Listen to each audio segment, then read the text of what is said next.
যেটি ১ম প্রশ্ন যে এনসিপির নেতাকর্মীরা বারবার কেন মার খাচ্ছেন? বারবার কেন তাদের উপর হামলা হচ্ছে? মানে হবিগঞ্জ হামলার শিকার হলেন, তারপর সিলেটে গেলেন, সেখানেও হামলার শিকার হচ্ছেন। কেন? এটা দেখতে হবে যে হামলার শিকার হওয়ার জন্য কোনো ইনস্টিগেশন অর্থাৎ প্রয়োজনা তাদের নিজেদের তরফ থেকেও আছে কিনা সেটা একটি বিষয়। দেখুন, সভ্য রাজনীতিতে একটি রাজনৈতিক দল মিছিল মিটিং করবে, সমাবেশ করবে, এলাকায় যাবে নির্বিঘ্নে।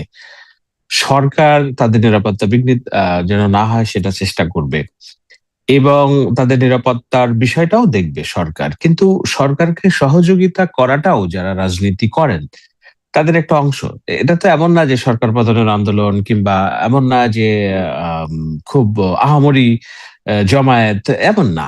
দেখুন, এনসিপি জুলাইকে সামনে রেখে তাদের দেশব্যাপী যে জনসংযোগ সেটি করার চেষ্টা করছে। আমি যতদূর জানি তারা 10 দিন ধরে উত্তরবঙ্গে সম্মেলন করেছে, গেছে মানুষের কাছে। একটা জায়গায় কিন্তু স্থানীয় বিএনপি নেতা কর্মী বরঞ্চ সহযোগিতা করেছে। কিন্তু এই সহযোগিতাটা তারা নিচ্ছে বিএনপি, এবার স্থানীয় বিএনপি এবং পুলিশ প্রশাসনের। কিন্তু প্রতিনিয়ত তাদের তরফ থেকে ইনস্টিগেশনের যে একটা বিষয় এসেছে, সেখানে প্রত্যেকটা জায়গায় কিছু লোকাল পলিটিক্স এর ডাইমেনশন থাকে। তো সেইগুলো যদি বুঝে রাজনীতিটা না করা হয় তাহলে একটা হিতে বিপরীত হতে পারে। এখন এইটা কি ন্যাচারাল, না তারা চেষ্টা করছে লাইমলাইটে আসার জন্য? সেটা করতে গিয়ে কিছু রাজনীতির বয়ান ভাষা এমন ভাবে ব্যবহার করছে যে স্থানীয় যেসব লোকালি রাজনীতিবিদ যারা দীর্ঘদিন আন্দোলন সংগ্রামে ছিলেন এবং যাদের দীর্ঘ ত্যাগ তিতিক্ষা আছে, তাদেরকে যখন আপনি ডিমেইন করেন, তাদেরকে যখন আপনি নিচু ভাষায় কথা বলেন, সেটা স্থানীয় কর্মী সমর্থকদের মনে একটা দাগ কাটে। তো সেইটার সুযোগ তারা নিচ্ছে কিনা সেটি একটা বিষয়। আরেকটা বিষয় আমি বলেছি, আইন শৃঙ্খলা বাহিনী যেহেতু হেল্প করছে, আইন শৃঙ্খলা বাহিনীকেও হেল্প করা প্রত্যেকটা রাজনৈতিক দলের উচিত। যেমন আমি কিছু ভিডিও দেখেছি, দেখুন একটা ছেলেকে আম, তার চোখে আঘাত লেগেছে, এটা কোনোভাবেই কাম্য নয়। কিন্তু যেটা হয়েছে, ফার্দার ইনভেস্টিগেশন যেন না হয়, ফার্দার যেন ঝামেলা না হয়, জন্য পুলিশের তরফ থেকে একটি 144 ধারা জারি করা হয়েছিল। হয়তো 144 ধারা জারি না করেও জিনিসটা হ্যান্ডেল করা যেত, সেটা করে নাই। না করাতে হয়েছে বিষয়টা লাইমলাইটে অনেক প্রচারণায় চলে এসেছে, সংবাদপত্রের প্রচার প্রচারণায় চলে এসেছে। তাতে সরকারের খুব বেশি লাভ হচ্ছে বলে মনে হয় না। কিন্তু তাদেরও যে কি খুব বেশি লাভ হচ্ছে যেসব কিন্তু আপনি যে কথাবার্তা। বললেন যে তারা আহ, লাইমলাইটে আসার জন্য আমি করছে, আমি শেষ করি, তো লাইমলাইটে আমি তো শেষ আসছেন। করি, হ্যাঁ। আমি লেখি শেষ শেষ করি যে দেখেন, পুলিশের উপরে যেভাবে তারা আক্রমণ করছে, পুলিশের উপর অশ্রাব্য ভাষায় তারা গালিগালাজ করছে, এমনকি হাত দিয়ে তারা পুলিশকে আঘাত করছে। দেখুন, এগুলো কোনো সভ্য সমাজে হয় না। আপনি আমেরিকাতে থাকেন, আমি আমেরিকাতেই থেকেছি, দেখেছি যে পুলিশের সাথে সরাসরি কনফ্রন্টেশনে গেলে, পুলিশ তো রাষ্ট্রের, তাদের টাকায় যারা জনগণ রাজনীতি করছে তাদের টাকায় তো পুলিশ রাষ্ট্রের আইন শৃঙ্খলা বাহিনীর দায়িত্বে থাকে এবং এটা রাষ্ট্র সমাদৃত, রাষ্ট্র স্বীকৃতি একটা বিষয়। সেই জায়গায় আপনি যখন তাদেরকে আঘাত করেন, তখন পাল্টা আঘাতের একটা সম্ভাবনা তৈরি হয়। হুম। আপনি যখন স্থানীয় রাজনীতিবিদকে বলেন যে খেলা করব, তখন তারাও খেলার জন্য উদ্বুদ্ধ হয়। তো এই জন্য আমি বলছি যে ইনস্টিগেশন গুলো কোথায় হচ্ছে, কিভাবে হচ্ছে, এটি পরিকল্পিত কিনা তাদের তরফ থেকে, যেন তারা মার খায় এবং সেটি নিয়ে হইচই হয়, সেটা নিয়ে তারা একটা আওয়াজ তৈরি করবে, সেটাও হতে পারে। ঠিক। দেখতে হবে। কিন্তু আমি বারবার বলছি এগুলো কোনোটাই কাম্য না। হুম। আমরা এই ধরনের রাজনীতি চাই নাই এবং আমার দৃঢ় বিশ্বাস যে সরকারের শীর্ষ মহল থেকেও তারা চায় না যে এই ধরনের রাজনীতির শাহজালাল, এই কথাগুলো না দৃশ্যপট আবার মানে রচিত একটু হোক। আওয়ামী লীগের মুখে শোনা কথাগুলোর মতো মনে হচ্ছে যে পুলিশকে আঘাত করলে পুলিশ কি করবে? পুলিশ সে তো সভ্য সমাজে, পুলিশ তো ব্যবস্থা নেবেই। এরকম মনে হচ্ছে। কিন্তু আমার প্রশ্নটা কিন্তু আপনার কাছে সেখানে যে পুলিশের দায়িত্ব নিরাপত্তা বা সরকারের দায়িত্বের কথা আপনি বলছেন। তাদের নিরাপত্তা যেন বিঘ্নিত না হয় এজন্য সরকার কাজ করবে। কিন্তু সরকার আসলে কি করল? সিলেটে এরকম হামলার শিকার হলো। তারা সুনির্দিষ্টভাবে বলে দিল ছাত্র দলের নেতাকর্মীরা হামলা চালিয়েছে। কোনো মানে তাদের বিরুদ্ধে মামলাও করল, অনেক ভোগান্তি পুহিয়ে তারপরে মামলা করতে হলো। তারপরে তাদের বিরুদ্ধে খুব ব্যবস্থা হলো না। পুলিশ দাঁড়িয়ে, দাঁড়িয়ে দেখলো যখন তাদেরকে মানে তাদের উপরে হামলা হলো, পুলিশ দাঁড়িয়ে, দাঁড়িয়ে দেখলো। পুলিশ সেখানেও খুব ব্যবস্থা নিল না। আবার সিলেটে সেখানেও এরকম তাদের পুলিশের সামনেই তারা মানে হামলার এই ঘটনাগুলো ঘটলো। ফলে মানে পুলিশ কি করছে? এবং তারপরে যদি আমি বলি খুবই সবসময় সরব থাকা স্বরাষ্ট্রমন্ত্রী এই বিষয়ে খুব বক্তব্য দেখছি না। প্রধানমন্ত্রী তো খুব একটা বলেন না। ফলে তাকেও দেখা যাচ্ছে না। পুলিশের পক্ষ থেকেও খুব যে শক্ত বয়ান স্বরাষ্ট্রমন্ত্রীকে দেখতে পাচ্ছি না অন্তত আমরা। মানে কেন? মানে যেটা ওরা বলছে, মানে এনসিপি নেতারা বলছে যে সরকারের মদতেই হচ্ছে, তারেক রহমানের গ্রিন সিগন্যালে হচ্ছে, তাই কি আসলে? এটা ইনভেস্টিগেশনের বিষয় হইতে পারে। দেখুন, কয়েকদিন আগে যারা তাদের একটা মঞ্চে ককটেল বিস্ফোরিত হুম, হলো এবং সাথে সাথে তারা দাবি করে বসলো তো তারেক হুম, রহমানের গুন্ডারা করছে এটা সেটা, কিন্তু পরে দেখা গেলো তাদের অন্তর্কন্দল এটি হয়েছে। এখন এই মারামারিগুলো কেন হচ্ছে? আপনারা দেখবেন যে এনসিপির নিজস্ব রাজনৈতিক দল হয়ে ওঠার একটা প্রচেষ্টা আছে। আপনি বলছেন সরকার কোনো বিবৃতি দেয়নি, স্বরাষ্ট্রমন্ত্রী বিবৃতি দেয়নি, দল হিসেবে জামায়াত ইসলামী কি বিবৃতি দিয়েছে? হুম, তাদের যে সবচেয়ে বড় সহযোগী, তো জামায়াত ইসলামীও তো তারা অ্যাডপ্ট করছে না তাদের এই পলিটিক্স, যে তোমরা এলাকা এলাকায় যে মির্জা ফখরুলের নামে বিষোদ্গার করবে, কিশোরগঞ্জে যে দুঃখিত ফজলুর রহমানের নামে বিষোদ্গার করবে, তোমরা কক্সবাজারে যে সালাউদ্দিন আহমেদের নামে বিষোদ্গার করবে, এগুলো তো তারা অ্যাডাপ্ট করছে না। কিন্তু এনসিপি আবার চেষ্টা করছে জামাত থেকে বেরিয়ে যেয়ে তাদের নিজস্ব একটা গুন্ডা রাজনীতির যে চরিত্র সেটা প্রতিষ্ঠিত করার জন্য, এবং তারা যে কিছুটা জনসমর্থন মানে তাদের দিকে পাচ্ছে না আমি বলবো না। দেখুন, প্রত্যেকটা জিনিসের একটা দর্শক আছে, নীল ছবিরও দর্শক আছে মারাত্মক। আপনি সভ্য কথা বলবেন, আপনার ভিডিও ভাইরাল হবে না, কিন্তু আপনি খুব অসভ্য জামা কাপড় দেখিয়ে আপনি রিলস করবেন, দেখবেন যে হাজার হাজার লাইক, কমেন্টস, লাভ চিহ্ন। So, সভ্য রাজনীতির দর্শক হয়তো আছে, অনেক আছে, কিন্তু অসভ্য রাজনীতির দর্শক এবং উৎসাহী দর্শক অনেকেই আছে। তো সেটা দেখা যাচ্ছে যে তারা যেখানে যাচ্ছে এই ধরনের কথাবার্তা যখন বলছে, আওয়ামী লীগ, কথিত আওয়ামী লীগ তারা পছন্দ করছে। আবার ওই যে বললাম অসভ্য রাজনীতির কিছু হুম। দর্শক আছে, কিন্তু জামায়াত ইসলামী তাদের সবচেয়ে বড় যে অ্যালাই, তারা তো কি অ্যালাই মানে সরাসরি এটি সাপোর্ট করছে কিনা, বিবৃতি দিচ্ছে কিনা আমরা কিন্তু দেখছি, তারা দিচ্ছে না।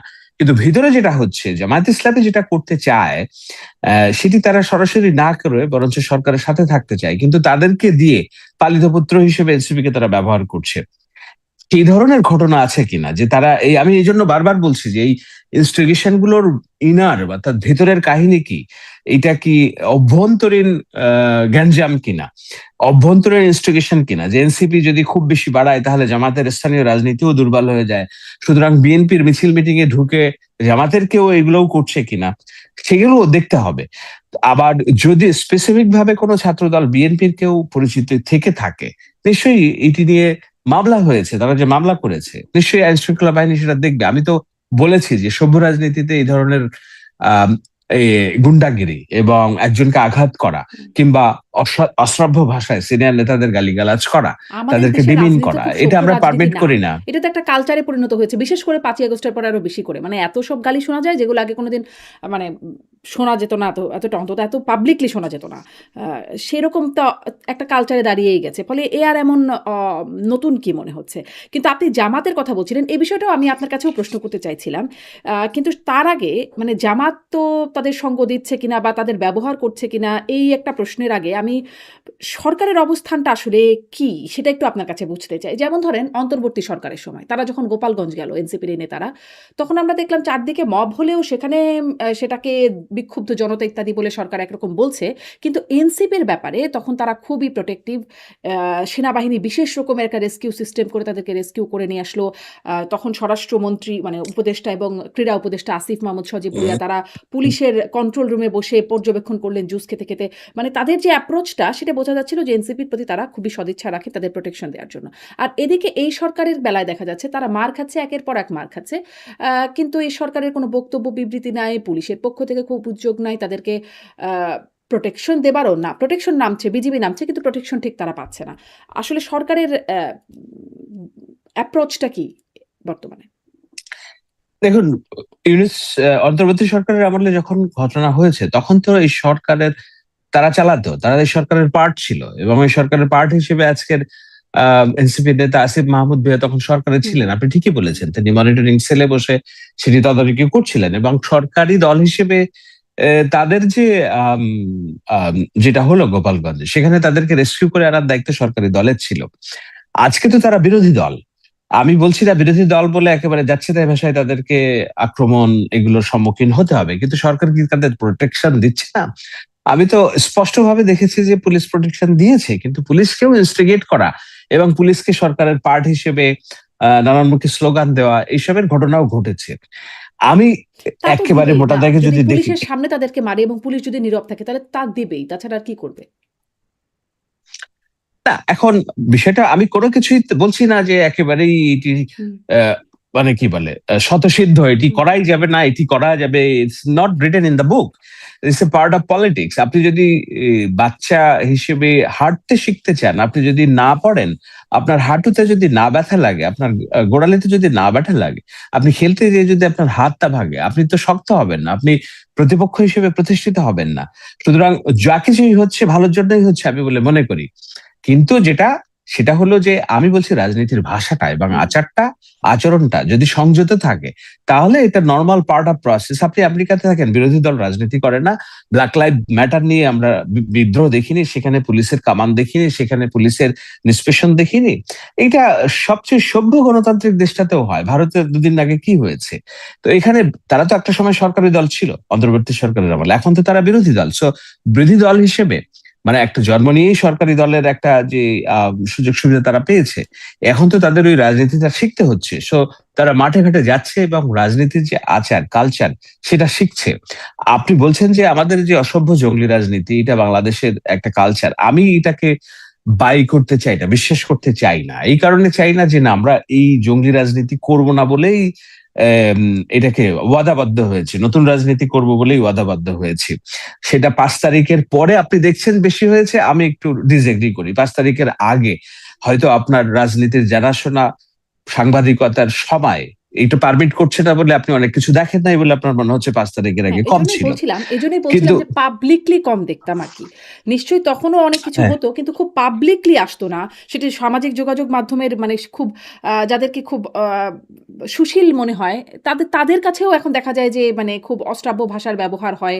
আ এমন সব অঙ্গ-প্রত্যঙ্গ নিয়ে কথাবার্তা হয় সেগুলো খুবই মানে বলার মতো না আরকি। এটা একটা কিন্তু কারণ, এটা এখন খুব এটা বেশি একটি দেখা কারণ যায়। হতে পারে যে ধরেন তখন যেই গণমাধ্যমের যেই নিয়ন্ত্রণ ছিল, ডিজিটাল সিকিউরিটি অ্যাক্ট হুম, এবং সাংবাদিকদের যে হয়রানি, মামলা হামলা ছিল, সেটা একটা ভয়ের কারণ ছিল, একটা সেলফ সেন্সরশিপ ছিল। এবং আমি তো বারবার বলেছি যে সরকারের পদত্যাগ, আর তারা এনসিপি সরকারের পদত্যাগ দাবি করছে এখন। আপনি শেখ হাসিনার আমলে কবে শেখ হাসিনার পদত্যাগ দাবি করতে পেরেছেন? হুম, এমনকি 16 জুলাই যখন 5 জন ছাত্র মারা গেল, ওই দিনও তো সরকারের পদত্যাগ দাবি হয় নাই।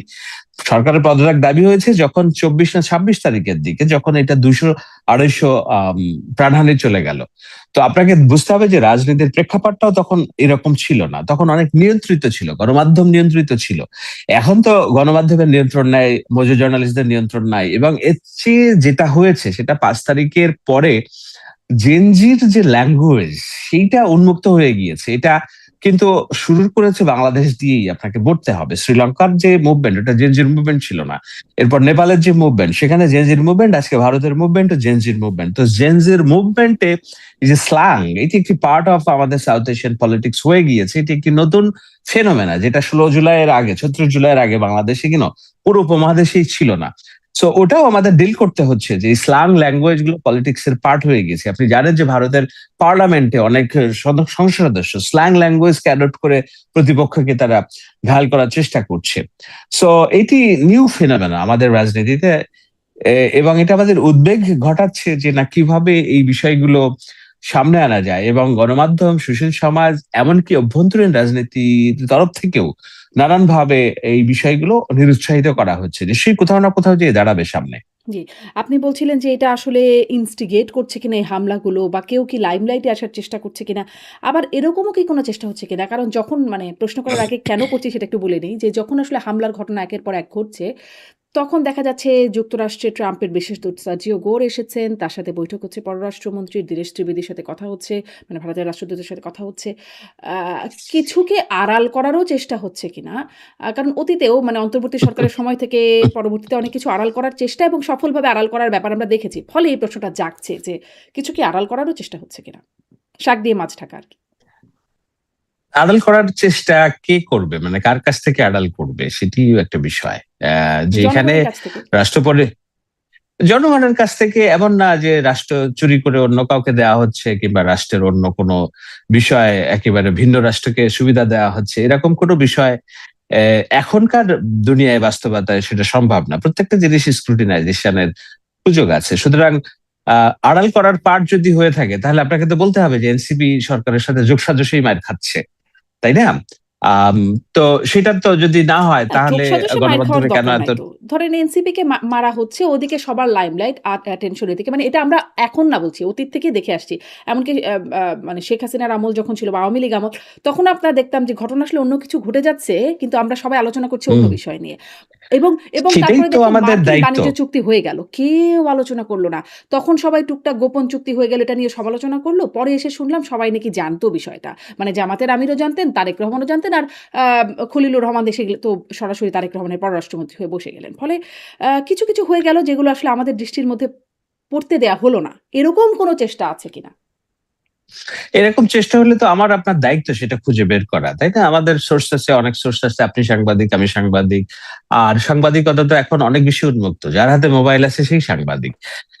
যার হাতে তো, এবং সেটা শুধু দেশের ভিতরে না, দেশের বাইরে থেকেও তো নানান বিষয় আছে। আপনাকে সবগুলো জায়গায় ইন্টারনেট, সংবাদ প্রবাহের যেসব জায়গা, সেখান থেকেও নানান ক্লু পাওয়া যেতে পারে। তো সাংবাদিক হিসেবে আমার আপনার দায়িত্ব যে এগুলো বার করে এবং সেগুলোকেই লাইমলাইটে নিয়ে আসা, যে না, এইসব বিষয়গুলো কিন্তু হয়ে যাচ্ছে। নিশ্চয়ই যদি কোনো কিছু হয়ে থাকে, চুক্তি, নতুন চুক্তির পরামর্শ, এগুলো সরকারের ব্যাখ্যা দেওয়ার সুযোগ আছে। আমরা সরকারের কাছে ব্যাখ্যা চাইবো, এবং ওরকম কিছু হচ্ছে কিনা সেটা তো আমাদের খুঁজে বের করতে হবে। আমরা কিন্তু সরকার শুধুমাত্র তো ব্যাখ্যা দেয় না। সরকার তো ব্যাখ্যা দেয় না, শাহিদ আলম। সরকার তো ব্যাখ্যা দিল না কিভাবে কেন ডক্টর খলিলুর রহমান হয়ে গেলেন পররাষ্ট্রমন্ত্রী। সরকার তো ব্যাখ্যা দিল না মার্কিন বাণিজ্য চুক্তি নিয়ে কোনো রকম কথাবার্তা বা সংসদে কোনো আলোচনা হলো না। মানে সরকার তো ব্যাখ্যা দেয় না আসলে। এখন আপনি আম, একটা রাষ্ট্র পরিচালনা করার জন্য যদি আপনাকে জনগণ নিরঙ্কুশ ম্যান্ডেট দেয়, আপনি জনগণের কাছে ওয়াদা করেছেন নির্দিষ্ট কিছু উন্নয়ন কর্মকাণ্ড, আপনার যেসব সোশ্যাল সেফটি নেট, রাষ্ট্রীয় নিরাপত্তা, এনার্জি সিকিউরিটি, আমার যে $5 বিলিয়ন গার্মেন্ট ইন্ডাস্ট্রি, সেটি, ব্যবসায়ীদের নিরাপত্তা, আমার যে প্রায় কয়েক কোটি নারী শ্রমিক গার্মেন্ট ইন্ডাস্ট্রিতে আছে, তাদের চাকরির হুম। নিরাপত্তা নিশ্চিত করা। তো এইগুলো করার জন্য কে না কে করনা পড়তা হে। আপনাকে, আপনি যখন সংসার চালান, আপনি যখন সংসারের শীর্ষ নেতা, আপনাকে কে না কে করনা পড়তা হে, তাই না? সেটা, এখন সেটার জন্য হয়তো কোথাও কারোর সাথে চুক্তি হবে, যেই চুক্তি আমাদের ফেভারে হবে। কোথাও চুক্তি হবে যেটা আমাদের সরাসরি অর্থনৈতিক ফেভারে হবে না, কিন্তু আমার ইম্পোর্টকে, এক্সপোর্টকে ত্বরান্বিত করবে। আমার যে আমার রাষ্ট্রের সিকিউরিটি তো আমার গার্মেন্টস সেক্টরের স্থিতিশীলতা। আপনি দেখেন, ঢাকা শহরের আশপাশের জুড়ে যদি গার্মেন্টস শিল্পে অস্থিরতা হয়, তাহলে রাষ্ট্রের নিরাপত্তা কোথায় যেয়ে দাঁড়াবে? তো আমার এই বিপুল সংখ্যক, কয়েক কোটি নারী শ্রমিকের চাকরি নিশ্চিত করে রাখার জন্য যদি আমার অন্য কোথাও ছাড় দেওয়া লাগে, তো এটা তো রাষ্ট্র যিনি পরিচালনা করবেন তার মগজে আছে। সেটা ডিল করার জন্য যদি বেটার ডিল মেকার আপনার সামনে থাকে, তাহলে কেন তাকে গভর্নমেন্ট অ্যাপয়েন্ট করবে না? আপনি খলিলুর রহমানের কথা বলছেন তো, সরকার দেখছে যে উনি হয়তো বেটার ডিল মেকার, উনি এই ডিলটা মেক করতে পারবেন, ওনাকে সামনে রেখেছে। কিন্তু আবারও বলি, এমন তো না যে এই সরকারি চাকরি একেবারে পার্মানেন্ট, একেবারে অনন্তকালের জন্য থাকবেন। কেউ যদি তার পারফরমেন্স শো করতে না পারেন, তাকে নতুন করে ওই জায়গায় অন্য কাউকে নিয়োগ করার, এগুলোরও বিষয়ে তো আমাকে দেখতে হবে, সরকারকে সময় দিতে হবে। 6 মাসে এখনো হয়নি। হুম। আর যেসব চুক্তির কথা বললেন, আমি এই জন্য বলছি যে এই চুক্তিটা এই সরকার তো করে নাই, করেছে পূর্ববর্তী সরকার। এই সরকার বারবার বলছে চুক্তির এই যেই সরকারকে জানিয়ে ধারাগুলো করা আছে। হয়েছে। মানে তারেক রহমানকে জানিয়ে করা হয়েছে। সম্মতিতে, হ্যাঁ, বাট তারেক সম্মতিতে, রহমান তো তখনও সম্মতিতে। জানতেন না যে তিনি সরকার গঠন করবেন, তাই না? এটা জানতেন তো। জামায়াত আমরাই সবাই ইসলামীকেও জানতাম জানিয়ে বলে মনে জানিয়ে হতো। আমরাই তো জানতাম যে তারেক রহমানই আসলে আর কে হতে পারত?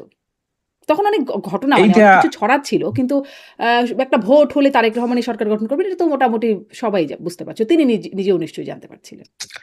এখন এইটি যখন হয়েছে বলে আপনার মনে হচ্ছে যে না, আসলে তো এটাই হওয়ার কথা হুম, ছিল। কিন্তু আমরা যারা মাঠে রাজনীতির ভাইভ নিয়ে কথা বলছিলাম, ভাবছিলাম, হাইপ নিয়ে শুনছিলাম, সেখানে আসলেই খুব কনফিডেন্সের সাথে তারেক রহমান সরকার গঠন করবে, এটি অনেকের ভাবনা ছিল, এটা সত্যি। কিন্তু আবার নানান রকম ঝুঁকিও ছিল, নানান রকম বৈদেশিক প্ররোচনাও ছিল।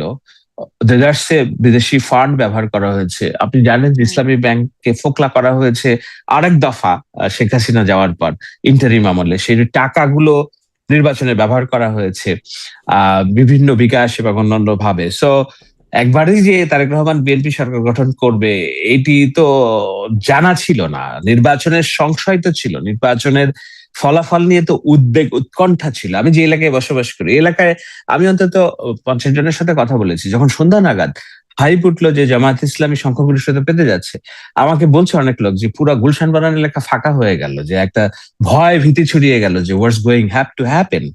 আপনি জানেন যে এই আসনে তারেক রহমান প্রধানমন্ত্রী 5,000 ভোটের ব্যবধানে পাশ করেছে। সুতরাং আপনি বলতে পারেন না যে না, এটা তো আমরা জানতামই বিএনপি সরকার গঠন করবে, তাই না? তাহলে তো আর খেলার ফলাফল যদি আপনি আগেই জেনে যান তাহলে তো এটা খেলা থাকে না, তাই না? সো আমরা মনে করি, আমি মাঠে ছিলাম, হ্যাঁ কনফিডেন্স ছিল, আত্মবিশ্বাস ছিল জনগণ মধ্যপন্থী রাজনীতিকে ভোট দিবে, কিন্তু নানান তাহলে এই যে ভাবে তো বিদেশি সেটি ফান্ড বিলোপিত মানে করার চেষ্টা বিদেশি হয়েছে। তৎপরতা, দেশি বিদেশি আপনি যেগুলোর কথা বলছেন, নানান রকম আরো যেসব বিষয়ের কথা বলছেন, শুধুমাত্র জনগণের ভোটের বাইরেও যে বিষয়গুলো থাকে। আমার অনুষ্ঠানে কদিন আগে ব্যারিস্টার ফুয়াদ ছিলেন। তিনি বলছিলেন যে তিনিও মার্কিন বাণিজ্য চুক্তি নিয়ে তার সাথে কথা বলছিলাম। তিনি বলছিলেন যে ওই সময় এটার করার বিকল্প ছিল না। কারণ একটা নির্বাচন সেটিকে বৈধতা দিতে এবং ক্ষমতার হস্তান্তরের জন্য এই চুক্তিটি করবার কোনো বিকল্প ছিল না। ব্যাপারটা কি এরকমই ছিল? আচ্ছা, আপনি মার্কিন চুক্তি নিয়ে আপনি কেন এত পড়ে আছেন? মার্কিন চুক্তি হয় নাই পৃথিবীর কোন দেশের সাথে? আমাকে একটা উত্তর দেন তো, বলেন তো যে মার্কিন চুক্তিকে ডোনাল্ড ট্রাম্পের কিন্তু প্রস্তাবিত ট্যারিফকে আমার অ্যাভয়েড দেশে কেন করেছে। হলো, কেন এটা না নিয়ে না, কথা আমি বলছে বলি, না? আমি এটা আপনি একটু জানতে না কেন, চাইছিলাম, আর কিছু না। না কথা সবাই বলছে, কথা হচ্ছে এই যে আমি আপনি কথা বলছি, কথা বলছি তো আপনি বলছি, কিন্তু ভারতের সরকার বলছে না, বিরোধী দল বলছে না, অন্তর্বর্তী সরকারও বলে নো, নাই। এইটা একেবারেই আমার মনে হচ্ছে যে এইটাকে টেনে নিয়ে আসা হচ্ছে বারবার। আপনি নরেন্দ্র মোদীর গভর্নমেন্টের কথা বলেন, কে কি তার জনগণের কাছে জবাবদিহি করেছে কিনা যে কি চুক্তি করেছে? আমাদের চেয়ে হাজার গুণে বেশি তার রাষ্ট্রের এটাকে কি বলে শেখ স্বার্থ হাসিনার সরকার জলাঞ্জলি দেওয়ার ফেলে চুক্তি দেওয়া হলো, বলে। মানে এই কথার একটা অন্যতম একটা বিষয় ছিল যে ভারতের কাছে দেশ বেচে দিচ্ছে, গোপন চুক্তি হচ্ছে, সেগুলো আমরা জানি না। তো তাই এক্সকিউজ তো মি সেই শারমিন, একই এক্সকিউজ। শেখ হাসিনার সরকারকে ফেলে দেওয়া হয়েছে মানে মার্কিন চুক্তি, মার্কিন প্ররোচনা, I don't buy that logic. এটি আপনাদের একটা ধারণা থাকতে পারে। শেখ হাসিনা একবারে পিওর ক্লিন গণ অভ্যুত্থানে পড়েছে এবং কিন্তু ওই যে মাসুদ, মানুষের হান্নান মাসুদের সাথে সম্মিলিত। আবার একটা ফোনালাপ ইদানিং বের হলো। মানে অনেকগুলো বিষয় মিলিয়ে তখন কি আসলে মার্কিনের উপস্থিতিটা একদমই আপনারা উড়িয়ে দেন? মানে আ ধরেন একদম ফরহাদ মাজারের বক্তব্য, যে তিনি একদম স্পষ্টই বলেছেন। তারপরে আমেরিকান যারা আছেন, জেফরি স্যাক্স থেকে শুরু করে মাইক বেঞ্চ বা ইভেন ডোনাল্ড ট্রাম্পের $1 মিলিয়ন সহায়তার কথা। আ মানে আমাদের দেশের আসিফ মাহমুদরাও বলছিলেন যে এম্বাসির সাথে যোগাযোগ। হান্নান মাসুদের একটা ফোনালাপ সম্প্রতি মানে ফাঁস হলো। সেখানেও বলছেন যে কিভাবে যোগাযোগটা করছেন মার্কিন এম্বাসি। মানে আমাদের দেশে গণ অভ্যুত্থান হচ্ছে, মার্কিন এম্বাসি কেন এত গণ অভ্যুত্থানের সৈনিকদের সাথে বা যোদ্ধাদের সাথে তারা কেন এত যোগাযোগ? মানে এত তাদের তৎপরতা। ফলে তাদের কি কোনোই ভূমিকা ছিল না? আমি দেখি না, আমি একেবারে ক্লিন তাহলে খুব এগুলোকে কনফিডেন্স কি মনে নিয়ে করেন? বলি। এই যে এই বিষয়গুলোকে কি মনে করেন? আমাদের এইটা অভ্যুত্থানের তো সৈনিকরাও তাদের বলছেন, সারা আমেরিকানরাও পৃথিবীতে। বলছেন। এটাকে কি মনে করেন? দেখুন দেখুন, আমি আপনাকে বলি, আমাদের তো যুক্তরাষ্ট্রের ইনভলভমেন্ট বাংলাদেশের এটি তো আজকের নতুন না। এখানে তাদের বিলিয়নস অফ ডলার ইনভেস্টমেন্ট আছে, এখানে ইউএসএইড তাদের আছে, এখানে হাজার হাজার কর্মী তাদের কাজ করে, সো তাদের স্বার্থ আছে এখানে। এই দেশে কারা সরকার পরিচালনা করবে, কিভাবে না করবে, শুধু এই দেশ কেন, আপনার কি মনে হয় যে ভারতে তাদের ইনফ্লুয়েন্স নেই? আপনার কি মনে হয় পাকিস্তানে তাদের ইনফ্লুয়েন্স নাই? 100% আছে। আপনার কি মনে হয় ভারতের ইনফ্লুয়েন্স গত 17 বছর ছিল না বাংলাদেশে? কারণ তাদের বিলিয়নস অফ ডলারের বিজনেস ছিল এখানে, হাজার হাজার মানুষের কর্মসংস্থান ছিল। আজকে কেন ভারত উঠে পড়ে লেগেছে তারেক রহমানকে তাদের দেশে একবার নেওয়ার জন্য, হুম, সম্পর্ক উন্নয়ন করার জন্য? আপনি দেখছেন যে ভারতের যে এনভয় আছে বাংলাদেশে, উনি বলছেন আমরা মুখিয়ে আছি কবে যাবেন। হুম। তারেক রহমান সবাই নিচ্ছেন যে না ঠিক আছে, আমি দেখি কোন কোন বিষয়ে আলোচনা হতে পারে। So it's international relationship. International রিলেশনশিপে যুক্তরাষ্ট্রের প্রভাব বাংলাদেশে কোনোদিন কমতি ছিল না। তো এই দেশে যুক্তরাষ্ট্র মানে তো শুধু সরকার না, যুক্তরাষ্ট্রের সিভিল সোসাইটি অনেক পাওয়ারফুল। সেই সিভিল সোসাইটি জনগণের ট্যাক্সের টাকা গভর্নমেন্টকে যে দেয়, তার একটা অংশ তারা এনশিওর করতে চায় যে পৃথিবীর অন্যান্য দেশে কিভাবে ডেমোক্রেটিক ভ্যালুজ প্র্যাকটিস হচ্ছে সেখানে তোমরা নজর রাখো। সেইটা করার জন্য নানান রকম ইনস্টিটিউশনস আছে, তার মধ্যে ইউএসআই, এইড, এনডিআই, আইআরআই, এগুলোর নাম আপনি জানেন। তাদের মাধ্যমে একটা সামাজিক চাপ থাকে, একটা সুশীল অর্থাৎ সিভিল সোসাইটির একটা চাপ থাকে। সেই সব জায়গাগুলো দিয়ে তারা কিছু মানি ইনজেক্ট করে যেন হিউম্যান রাইটস, ডেমোক্রেটিক ভ্যালুস গুলো প্রতিষ্ঠিত হয়। সেইটার পার্ট হিসেবে তাদের যে যোগাযোগ কর্মকাণ্ড কোন বছর ছিল না। বরঞ্চ আমরা দেখেছি যে না, শেখ কিন্তু হাসিনার জুলাই আমলে অভ্যুত্থানের এগুলোকে তখন স্ট্রংগেস্ট তুড়ি হিরো, মেরে রিয়াল উড়িয়ে হিরো, দেওয়া। হ্যাঁ, সেটার আখ্যায়িত হ্যাঁ। করা হচ্ছে পিটার হাসকে। করছেন তুলি, মায়ের ডাকের যিনি আছেন, মানে এখন এমপিও আছেন সংরক্ষিত আসনে বিএনপির। তিনিও আসলে সেই কেন মানে হুম। স্ট্রংগেস্ট হিরো তো আমাদের জুলাই যোদ্ধারা। সেখানে পিটার হাস হচ্ছে স্ট্রংগেস্ট হিরো, রিয়াল হিরো জুলাই অভ্যুত্থানের। স্ট্রংগেস্ট হিরো এই কারণে, যখন আমার আমার ভাই, আমার মা, আমার বোন গুম হচ্ছে, আমার বিরুদ্ধে যখন মামলা হচ্ছে ডিজিটাল সিকিউরিটি আইনে, আমার পরিবারকে যখন একাধিকবার পুলিশে হয়রানি করা হচ্ছে, আমার বাবা হাসপাতালে মরার 1 সপ্তাহ আগেও যখন ডিজিএফআই গিয়েছে তাকে জিজ্ঞাসাবাদ করার জন্য, এই কথা বলার জন্য তো বাংলাদেশের কোনো সাংবাদিক, পৃথিবীর অন্য কোনো দেশের রাষ্ট্রদূতরা ওয়াকিফল থাকেন নাই। কিন্তু পিটার হাস তখন মায়ের ডাক নামক একটা অর্গানাইজেশনের আমন্ত্রণে একাধিকবার গিয়েছেন এবং এটি বলার চেষ্টা করেছেন যে এনফোর্সড ডিসঅ্যাপিয়ারেন্স বন্ধ করতে হবে। আপনাকে দেখতে হবে, একটা বড় বিল্ডিং আপনি যদি ফেলাইতে চান, তাকে, তার পিলার গুলোকে আপনাকে দুর্বল করতে হবে আগে। শেখ হাসিনা 17 বছরের যে মাফিয়াতন্ত্র, হুম। সেই মাফিয়াতন্ত্রকে যদি একটা বড় বিল্ডিং হিসেবে আপনি দেখেন, তার ছোট ছোট পিলার গুলোকে আগে দুর্বল করা হয়েছে। একটা হলো যে সেনাবাহিনীর যে দুর্নীতি, সেনাপ্রধানের আজিজের, সেটার একটা ডকুমেন্টেশন যখন করা হলো, প্রাইম মিনিস্টার্স ম্যান, সেটা তার যে ভিত্তি অনেকখানি নাড়িয়ে দেয়। আপনার এই যে কি বলে সশস্ত্র বাহিনীর ভিতরে যখন র্যাবের উপরে স্যাংশন করা হলো ইন্টারন্যাশনালি, তখন তার আরো একটা পিলার দুর্বল হয়ে গেল। যখন এই যে মানবাধিকার, এনফোর্স ডিসঅ্যাপিয়ারেন্স, এই খুঁটিটাও যখন উন্মোচন করা হলো যে শেখ হাসিনা শাসন ব্যবস্থাকে টিকিয়ে রাখার জন্য আয়নাঘর করছে, এটা করছে, তার আরো খুঁটি দুর্বল হয়ে গেল।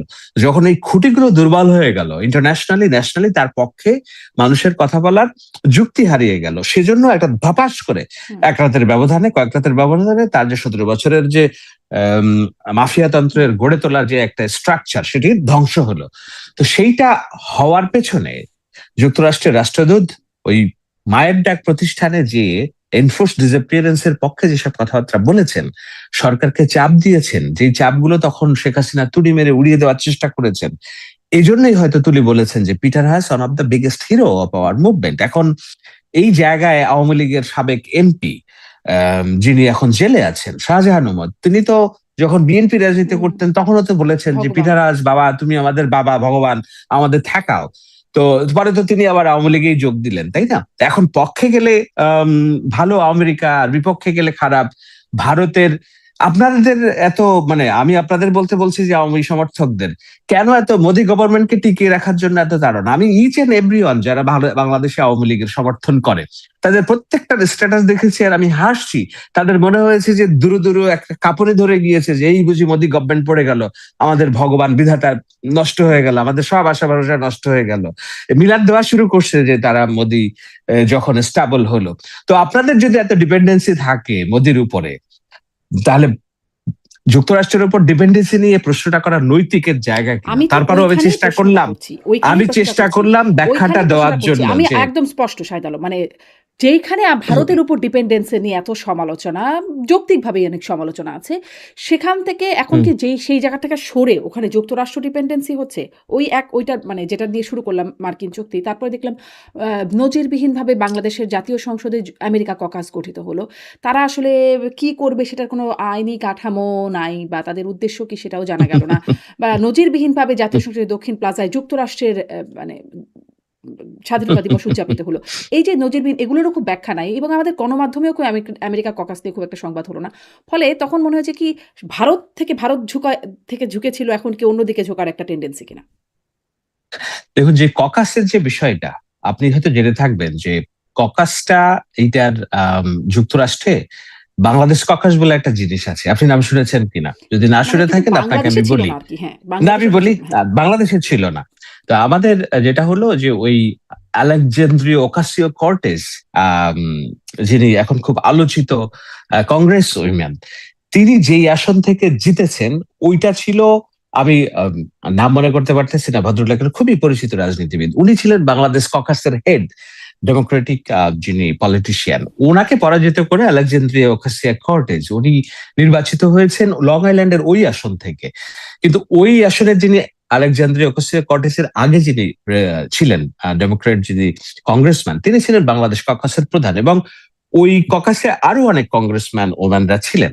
তো এখন বাংলাদেশে যে পার্লামেন্টারি যে সিস্টেম হয়েছে, যেখানে যুক্তরাষ্ট্রের সাথে এই যে এটাকে কি বলে, এই সংসদীয় কংগ্রেসম্যান লেভেলে যোগাযোগ করার জন্য আমাদের ইন্টার পার্লামেন্টারি একটা যোগাযোগ প্রতিষ্ঠিত হয়েছে। সেখানে যুক্তরাষ্ট্রের এই যে 250 বছরের যে প্রতিষ্ঠাবার্ষিকী হলো খুব ধুমধাম করে, ডোনাল্ড ট্রাম্প যেখানে তার পাসপোর্টে নিজের ছবি দেওয়া এবং অন্যান্য গুলো করেছেন, বাংলাদেশে এই ধরনের একটি ধুমধাম করে উদযাপনের সিদ্ধান্ত হয়েছে। এবং পার্লামেন্ট ভবনের সামনে যারা ওই এটা যুক্তরাষ্ট্রের বাংলাদেশ কক্ষার যারা এখানে মেম্বার অফ পার্লামেন্ট যারা আছে তারা মিলে এটার আয়োজন করেছে এবং রাষ্ট্রদূত এসেছে। খোলা চোখে দেখলে এইটিকে খুব আইব্রো দেওয়ার কারণ কি, যৌক্তিক কারণ কি আছে এই আমাদের এই দ্বাদশ শতাব্দীতে? কারণ আমরা তো রাষ্ট্র বিষয়ে আমরা এত সেন্সিটিভ, এটা আমাকে অনেকখানি অবাক করে। আপনি এই দেশে চাইলেও আপনার বাড়িতে আমেরিকার পতাকা উড়াইতে পারবেন না, এটা বলবে ভারতে মার্কিন দালাল। আপনি ভারতের পতাকা উড়াইতে পারবেন না, পাকিস্তানের পতাকা কেউ কেউ উড়াচ্ছে, কিন্তু স্বাভাবিকভাবে মানে এটা নেওয়ার সুযোগ নাই। কিন্তু আপনি আমেরিকায় থাকেন, আপনি আপনার বাড়িতে বাংলাদেশ কেন, ভারত কেন, চীনের পতাকা উড়ান, কেউ বদার করবে না আপনাকে। আপনি রাস্তা বন্ধ করে দিয়ে আপনি বাংলাদেশ প্যারেড করেন, ওরা আপনি সহযোগিতা করবে। পার্লামেন্টে আলবেনিতে যে বাংলাদেশ ডে সেলিব্রেট হয় এবং সেখানে কুরআন তেলাওয়াত হয়, ওখানের আমি জানি ব্রঙ্কসে মানে একদমই গির্জাগুলো তাই জনাব শাহেদ আলম, মানে শুক্রবার এইগুলো তো হয় কিন্তু উন্মুক্ত করে আমাদের দেশে দেয়, হয় না। উন্মুক্ত করে দেয় যেন জুম্মার নামাজ পড়ার জন্য। তো তাতে কি ওখানকার জনগোষ্ঠী বলবে যে না এই না, একবারে হই হই রই রই বলবে সব না। বাংলাদেশিরা দখল করে ফেললো? তো আমার পার্লামেন্টের সামনে যদি একদিন যুক্তরাষ্ট্র ককাসের একটা অনুষ্ঠান হয় উন্মুক্ত, এইখানে আমরা হই হই রই রই করবো, গেল গেল আমেরিকা নিয়ে গেল, সব নিয়ে গেল, এরকম আমি তো এইটা চাই না, ভারতের গেল সাথেও গেল হোক। দেখুন নিয়ে গেল সেটা আমি বলবো না, গেল এতটাই গেল না নিয়ে না না, গেল আমি সেটা শেষ বলবো করি, না, কিন্তু এই আমি প্রশ্নটা করবো আমি যে শেষ কেন করি, হচ্ছে। আমি শেষ করি। আমি কিন্তু এতটাই লিবারেল যে লিবারেল হইতে গেলে অনেক পরিশ্রম করতে হয়, অনেক আসলে স্যাক্রিফাইস করতে হয়, আপনার কলিজা থাকা লাগে। আমি মনে করি আমার ওই কলিজা আছে বলেই আমি একেবারেই ধরেন মুক্তিযুদ্ধের পক্ষে কথা বলি, নারী স্বাধীনতার পক্ষে কথা বলি, জামাতের পলিসি নিয়ে বিরোধিতা করি। আমি নন দোষী অর্থাৎ যার হাতে রক্তের দাগ নাই এমন আওয়ামী লীগ সমর্থকদের সুরক্ষার কথা বলি। আমি ধানমন্ডির 32 ভাঙার বিরোধিতা করেছি, আপনারা সবাই জানেন। সো এখন আমি কলিজা নিয়েই বলছি যে আমাদের উন্মুক্ত হতে হবে, আরো একটু বেশি উন্মুক্ত হতে হবে। যদি এইখানে যুক্তরাষ্ট্রে আমরা আমাদের বাংলাদেশিদের সবকিছু উদযাপন করতে পারি, এইখানে যুক্তরাষ্ট্রের উদযাপন করার এই সুযোগ থাকা উচিত। এমনকি ভারতের প্রতি, আওয়ামী লীগের যেসব কর্মী সমর্থকদের ভারতের প্রতি যে অনুরক্তি আছে, তারাও একসাথে মিলে যদি ভারতের বিশেষ দিন সেলিব্রেট করে, আমরা দূর থেকে দেখবো, তালি দিব, বাহাবা দিব, হয়তো আমি জয়েন করব না, কিন্তু তার এই জিনিসটার সুযোগ থাকা উচিত বলে আমি মনে করি। কিন্তু এগুলার এটাকে কি বলে, দেখতে হবে যে না আমার রাষ্ট্রীয় স্বার্থ, রাষ্ট্রীয় অখণ্ডতা, রাষ্ট্রীয় নিরাপত্তা জলাঞ্জলি হচ্ছে কিনা, সেখানে আবার আমাদেরকে মারাত্মকভাবে স্ট্রিক্ট আমাদের থাকতে হবে। সমস্যাটা ওইখানেই তো, যে সেইটা রাষ্ট্রীয় বিশ্বাস স্বার্থ করি। বিঘ্নিত হচ্ছে কিনা, নিরাপত্তা বিঘ্নিত হচ্ছে কিনা, ওই ব্যাপারটা তো আমরা পুরোপুরি জানতে পারি না। এই ব্যাখ্যাগুলো আমাদের সরকার আমাদের কাছে স্পষ্ট করে না, আগেও করে নাই, এখনো যে সব বিষয়গুলো স্পষ্ট হচ্ছে তা না। মানে এটি তাদের অনেক কিছু রাগ ঢাক দিয়ে চলতে হয়, এটাও যেমন একটা বাস্তবতা। মানে দেশ চালানোর স্বার্থে ওই যে কেয়া কেয়া নাহি করনা পারতা হ্যায়, আপনি বললেন তো ওই কান্না পাড়তা তো সেইখানে ওই কেয়া কেয়ার মধ্যে যে কি করে ফেলছেন আমাদের, কিন্তু আবার এর মধ্যেই তো অনেক কিছু হয়ে গেছে, ফলে আমাদের তো সন্দেহ জাগবেই, প্রশ্নটা জাগবেই। হই হই রই রই না করি, আমরা তো নিঃসন্দেহে, ব্যাখ্যা তো চাইবো যে এরকম নিঃসন্দেহে, নজিরবিহীন কাজটা কেন হলো, নিঃসন্দেহে, কিন্তু কেউ তো ব্যাখ্যা দেয় না। নিঃসন্দেহে, নিঃসন্দেহে আপনি যদি সাংবাদিকতার জায়গা থেকে, গণমাধ্যমের জায়গা থেকে প্রশ্ন না করেন, হুম, প্রশ্ন যদি আপনার ফুরিয়ে যায়, আপনার ডেমোক্রেসি ফুরিয়ে যাবে। হুম, কেন শেখ হাসিনার আমলের আমাদের ডেমোক্রেসি ফুরিয়ে গেল? কারণ আমাদের প্রশ্ন ফুরিয়ে গিয়েছিল, আমাদের প্রশ্ন কোনো জায়গা ছিল না, প্রশ্ন করাও যেত না, প্রশ্নের উত্তরও পাওয়া যেত না। সো আমি তো খুব দায়িত্ব নিয়ে বলি যে না, প্রশ্ন করে যেতে হবে হুম। এবং সরকারকে চাপেও রাখতে হবে যে না, এইখানে কি হচ্ছে আমাকে স্পষ্ট করে জানো। এখন আপনি জানেন যে ওই তথ্য অধিকার আইন টাইন এইসব বিষয় আছে, সেগুলোর সুযোগও নেওয়া যেতে পারে। রাষ্ট্রের প্রত্যেকদিন সপ্তাহে অন্তত একদিন তথ্য মন্ত্রণালয় ব্রিফ করছে, সেখানে তথ্য মন্ত্রণালয়ের মুখপাত্র আছে, তার কাছে জিজ্ঞাসা করা যেতে পারে। আমি তো সরাসরি সরকারের সাথে সম্পৃক্ত না, আমি কেবল এই সরকারকে সহযোগিতা করার জন্য যতটুকু বয়ান উৎপাদন করা যায় ততটুকু করি, বাট ডিসিশন মেকিং এর জায়গাগুলোতে তো আমি নেই, সুতরাং আমি কোনো উত্তর দিতে পারবো না। হয়তো থাকলে আপনার সাথে সরাসরি যোগ দিয়ে আমিও অনেক প্রশ্নের উত্তর দিয়ে ফেলতে পারতাম আপনাকে। হুম, হুম। কিন্তু এটাই সমস্যা। যারা বয়ান উদ্বোধন করেন, তারাও যেমন আগে সরাসরি অনেক হুম। কিছু বলতেন, যখন থেকে সরকারি দায়িত্বে যান, তখন আর খুব সরাসরি অনেক কিছুই তারা বলতে পারেন না। এই যে ওই যে এটা একটা ঠিক সরকারি দায়িত্ব, হ্যাঁ, ওই যে সরকারি দায়িত্ব, সরকারে যখন আপনি যাবেন হুম, তখন তো একটা আপনাকে নির্দিষ্ট হুম, একটা ওথ নিতে হয়, তাই না? সেই ওথে রাষ্ট্রের সিক্রেসি একটা বিষয় নিশ্চয়ই, থাকে, নিশ্চয়ই। রাষ্ট্রের স্বার্থ একটা বিষয় থাকে। এইসব নানান কারণে হয়তো হয়ে ওঠে না। জি। ধরেন আপনাকে যদি আমি বসিয়ে দেই তাহলে কোথাও, হয়তো আপনিও সেরকমই হবে। আপনি হুম, হুম। জি, হয়ে যাবে আর জি, কি।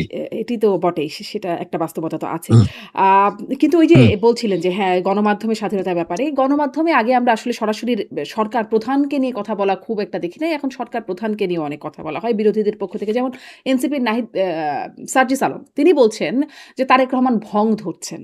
আ মানে এই যে এই হামলাগুলোর ঘটনা ঘটছে একের পর এক তারেক রহমান ভং ধরছেন। মানে আমিও আসলে যেহেতু করা যায় বলেই করি যে তারেক রহমান আসলে কি করছেন? তারেক রহমান ভূয়সী প্রশংসিত হচ্ছেন। তিনি আ যেমন যেদিন হামলা হচ্ছে তিনি হেঁটে কোন মন্ত্রণালয় পরিদর্শনে গেছেন। সেটা খুব গণমাধ্যমে খবর হচ্ছে যে এই যে তিনি হাঁটছেন, তিনি বিভিন্ন সময় কম খাচ্ছেন, তিনি প্রোটোকল ব্যবহার করছেন না। তিনি রাস্তায় সেলফি তুলছেন সাধারণ নাগরিকদের সাথে, তিনি স্কুলের বাচ্চাদের সাথে কথা বলছেন, গাছের চারা লাগাচ্ছেন, ইত্যাদি ঘটনা ঘটছেন, কখনো সিনেমা দেখছেন। কিন্তু আসলে কাজের জায়গাটা কি হচ্ছে আপনার কাছে একটু স্পষ্ট হতে চাই। তিনি কি একটু শুভেচ্ছা দূত আ আ টাইপের একটা রোলে আছেন বা মোটিভেশনাল স্পিকার এরকম একটা আ রোলে আমরা তাকে দেখছি? এখন বিষয়টা হলো যে মাত্র ৫ মাস হলো সরকারের। হি ইনহেরিটেড উইথ আ মানে বিয়ন্ড ইমাজিনেশনস নেগেটিভিটি নিয়ে। আম ১৭ বছর ধরে তার যে চরিত্র হনন করা হয়েছে, তাকে মাফিয়া বস হিসেবে ট্রিট করা হয়েছে। তাকে দুর্নীতিবাজ হিসেবে ট্রিট করা ১৭ হয়েছে। বছর বলছেন কেন? এমনকি তা তার শাসনামলে মানে বিএনপি শাসনামলেও তো তখন হাওয়া ভবন নিয়ে তো ১ম আমরা বিএনপি শাসনামল থেকেই জানতে শুরু করলাম।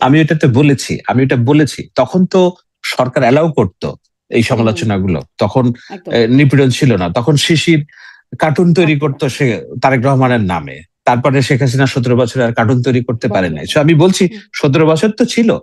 এর আগেও ধরেন আরো ৫-৭ বছর। তো প্রায় ২৩ বছরের একটা বিরামহীন প্রচারণায় তার যে চরিত্র নির্মাণ করা হয়েছিল আম একজন ভিলেন হিসেবে। তো ক্ষমতা গ্রহণের পরেও দেখা গেল যে তাকে নিয়ে এইসব কথাবার্তা বলা শুরু করলো এনসিপি এবং জামায়াতে ইসলামও। ওই কনফিডেন্সটা অনেকেই পাচ্ছিলেন না। আমি গত সপ্তাহে একটা ভিডিও দেখছিলাম। একজন মার্কিন যুক্তরাষ্ট্র থেকে আসছেন বাংলাদেশি মানুষ। তিনি বাজার করছেন এবং বলছেন, দেখেন এখানে যে পটল কিনছি, আমি যে মাছ কিনছি, এটা আমার কোনো ভাবেই মনে হচ্ছে না যে বেশি, বরঞ্চ অনেক কম মনে হুম, হচ্ছে। প্রথম কথা বলছে যে হ্যাঁ, অনেক সমস্যা আছে। রাস্তাঘাটে প্যাপো, জ্যাম, ট্রাফিক এগুলো আছে। বাট আমার মনে হয় না রাষ্ট্র খুব খারাপ চলছে। একজন যুক্তরাষ্ট্রের নারী আ আ বাংলাদেশী প্রবাসী উনি আসছেন।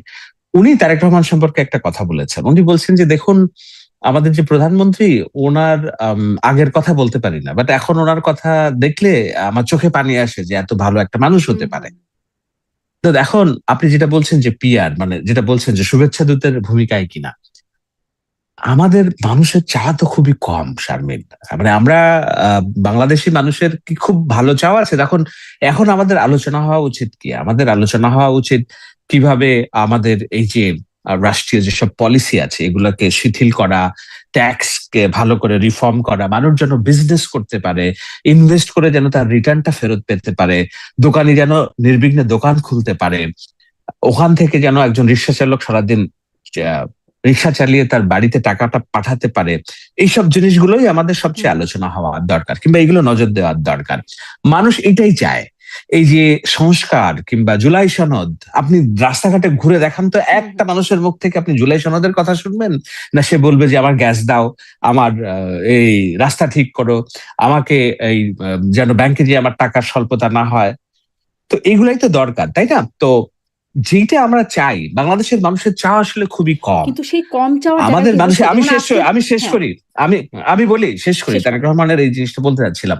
তো সেই জায়গায় আমাদের মানসপটে যে প্রধানমন্ত্রিত্ব যিনি ছিলেন, তার আচার ছিল যে বছরে ৩৫ কোটি টাকার না মাসে ৩৫ কোটি টাকার খাবারের বিল। হুম, ওই যে কর্ণফুলী টানেলের পাশে তিনি থাকবেন বলে একটা ৪,০০০ কোটি টাকার একটা নিবাসস্থল তৈরি করা। তিনি যখন রাস্তায় যাবেন ২০০ গাড়ি আরো সব কিছু ব্লক করা, হুম, মানুষকে চলাচলে নির্বিঘ্ন করা, এবং আমরা যে প্রজা তিনি যে রাজা, এই ধরনের একটা প্রচেষ্টা ছিল জনগণ থেকে বিচ্ছিন্ন রাখার যে রাষ্ট্র, সেই জায়গাটা তিনি ভেঙে দিতে চেয়েছেন। তার নিজের প্রোটোকল কমিয়েছেন, মন্ত্রীদের প্রোটোকলও কমিয়েছেন, তিনি মানুষের কাছে যাচ্ছেন, শিশু কিশোরদেরকে উদ্বেলিত করার চেষ্টা করছেন, এবং নিজের সিম্পলিসিটি দিয়ে আমি একদিন মন্ত্রণালয় খেতে গিয়েছি, হুম, আমার ওখানকার খাবার খেয়ে আমার পছন্দ হয় না। 100 টাকার খাবার, একটা ভাজি, একটা ডাল, তোমরা কি খাও এগুলো? হুম, আমি অনেক ভালো খাই। হুম, হুম। তো উনি এই যে কাটছাট করে উনি চেষ্টা করছেন যে রাষ্ট্রের প্রধান যিনি হেড অফ দ্য গভর্নমেন্ট যদি নিজে পরিবর্তনটা প্র্যাকটিস করতে পারেন, তাহলে এটার একটা চাপ প্রশাসনে পড়ে, অন্যান্য জায়গায়ও পড়ে। সো এগুলোর মধ্যে দিয়ে তিনি একটা গুড কপ হিসেবে আমাদের সামনে এসে হাজির হয়েছেন, যেন আমরা তাকে দেখে আমাদের অন্যান্য প্র্যাকটিস গুলো শুরু করতে পারি। এটা তো ভূয়সী সেটা প্রশংসা আপনি হচ্ছে বলতে যেটা আমি পারেন। বলছি যে মানে আসলেই প্রশংসিত হচ্ছে এবং এই যে নজিরবিহীন তার এই আচরণগুলো সেগুলো দেখতে তো ভালো লাগেই। আমাদের হ্যাঁ, সবারই সেগুলো দেখতে ভালো লাগে। মানে হ্যাঁ, কিন্তু হ্যাঁ। এটা কি তার ওই যে আপনি বলছিলেন যে ১৭ বা ২৩ বছর ধরে তার যে একটা চরিত্র দাঁড় করানো হয়েছে মানে এ এমনকি আন্তর্জাতিক গণমাধ্যমেও খবর আসে প্রডিগাল সান মানে সেই প্রডিগাল সান তিনি এখন আ একজন দারুণ রকমের মানুষ যিনি স্ত্রীর মাথায় ছাতা ধরেন। এরকম একজন মানুষ হুম। সেই চেহারাটা পোর্ট্রে করার একটা মানে সচেতন প্রচেষ্টা? এটা আমি আমি আমি আমি তো তার ক্যারিয়ারের দায়িত্ব নিব না, কিন্তু ব্যক্তি হিসেবে তাকে জানাশোনার তো একটা সুযোগ আমার হয়েছে, তাই না? আমি কালকে একটা টক শোতে বলছিলাম, উনি যে বলছেন যে আমি প্রতিশোধের রাজনীতি করবো না, এখন আপনারা জানছেন। আমার সাথে এই কথা ওনার যখন ওই রাজনীতির কর্মকাণ্ড নিয়ে আন্দোলনের পার্ট হিসেবে উনি যে নানা মানুষের সাথে কথা বলে, সে ধরনের একটা সময় আমার সাথে ওই ধরনের কথা বলার সুযোগ হয়েছে। উনি তখনই বলেছেন যে আমি প্রতিশোধের রাজনীতি করবো না। আবার ধরুন মানে আমি যতটুকু তাকে দেখেছি, খুব বেশি দেখেছি এটা বলা ঠিক হবে না, এটা নেওয়া ঠিক হবে না। উনি খুবই এটাকে কি বলে, এই যে এগুলো করছেন, এগুলো কোনোটাই যে মেকি হিসেবে করছেন বলে আমার মনে হয় না। কেননা একজন মানুষ একটি রাজনৈতিক দলের প্রধান, আমাকে নিজে চা ঢেলে খাওয়িয়েছেন, কথা বলেছেন।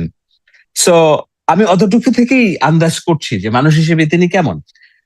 আর মানুষ হিসেবে তিনি কেমন এটা তো ১৭ বছর আমরা জানতেও পারি নাই, তাই না? তার একদম। বক্তব্য প্রচার নিষেধাজ্ঞা ছিল, ছবি দেখানো তো দূরের কথা। হুম। সুতরাং এইটাই তার চরিত্র, এইটাই তার প্রতিদিনের প্রাত্যহিক জীবন। সেইটা হয়তো আমরা এতদিন দেখিনি।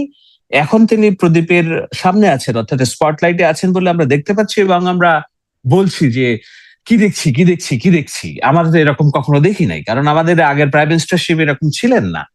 কিন্তু এটা উনি যে আরোপিত করে করছেন, আই ডোন্ট বিলিভ সো। কারণ আমি আমার যতটুকু জানাশোনা, মানে অন্যান্য আচ্ছা, অনেক হাজার তাহলে মানুষের এই প্রশংসার সাথে জায়গাটা জানাশোনার আমরা প্রেক্ষিতে মানে প্রশংসার জায়গাটা আমরা তাকে প্রশংসাই করি। তিনি এই জায়গাগুলো আসলে নজিরবিহীন দৃষ্টান্ত স্থাপন করেছেন। কিন্তু কাজের কাজ কি করছেন? আপনি যেগুলো বলছেন মানুষের আশা তো খুব কম। গ্যাস পাবে তাই সে মানে জিনিসপত্র কিনবে সেটা।